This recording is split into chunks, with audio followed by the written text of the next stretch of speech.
ایک ٹیچر کا اسٹوڈنٹ سے شادی کرنا، نکاح کرنا اخلاقی طور پہ درست سمجھتے ہیں آپ اس کو یا غلط ہے؟ اخلاقاً مطلب اس کو یعنی اسٹوڈنٹ کی حیثیت سے اس کے ساتھ اس نے معاملات چلائے، اخلاقاً تو اس طرح کی چیزوں کو اوائڈ ہی کرنا چاہیے. شرعی طور پہ تو ہم کوئی فتویٰ نہیں لگائیں. اوائڈ کرنا چاہیے، لیکن جی اوائڈ کرنا چاہیے آخری درجے میں، تاکہ یہ ایک تقدس والا معاملہ رہے. یہ اس طرح کے جب واقعات ہوتے ہیں تو لوگ پھر اپنے بچوں کو پڑھانا چھوڑ دیتے ہیں. وہ کہتے ہیں یار پتہ نہیں یہ کیا کریں. کہیں پہ یہ ٹیچرز جو ہیں وہ اسٹوڈنٹس کے ساتھ شادی کر لیتے ہیں، کہیں اسٹوڈنٹس جو ہیں ان کی ماؤں کو بھگا کے لے جاتے ہیں. اس طرح کے بھی چیزیں رپورٹ ہوئی ہیں. آپ میڈیا کے اندر دیکھیں کس طرح کی چیزیں آتی ہیں. پہلے شاگردیاں ہوتی ہیں، کچھ عرصے بعد چاچیاں بن جاتی ہیں آپ لوگوں کی.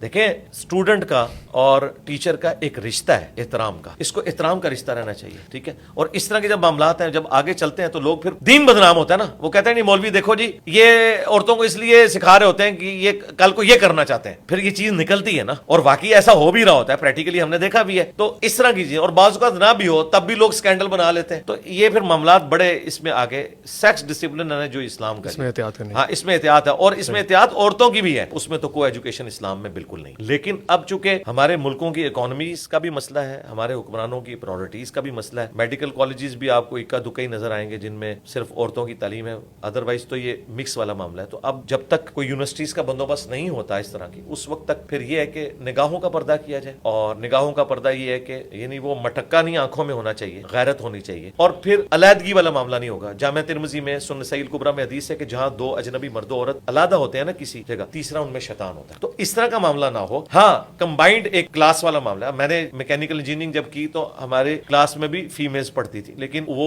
آخری بینچ پہ ہوتی تھی. ظاہر ہے وہ آڈیٹوریم سٹائل کا بنا ہوا ہے، تو کبھی ہمیں فیل بھی نہیں ہوا تھا، اس طرح کا انٹریکشن تو نہیں ہوتا تھا. وہ بھی اسی جگہ پہ پڑھ رہی تھی. جس نے بچنا ہے اس نے خود بچنا ہے. تو معاملات چل رہے تھے. تو اور اس میں ٹیچرز بھی بہت انوالو ہیں. میں آپ کو بتاؤں کئی میں نے یعنی مذہبی ٹیچرز دیکھے ہیں، وہ فیمیل اسٹوڈنٹس کو اکیلے میں اپنے کمروں میں بلاتے ہیں، اور پھر بعد میں کئی چیزیں نکلتی ہیں. اس حمام میں پھر سارے ہی ننگے ہیں. جس نے بچنا ہے وہ خود ہی بچنا ہے.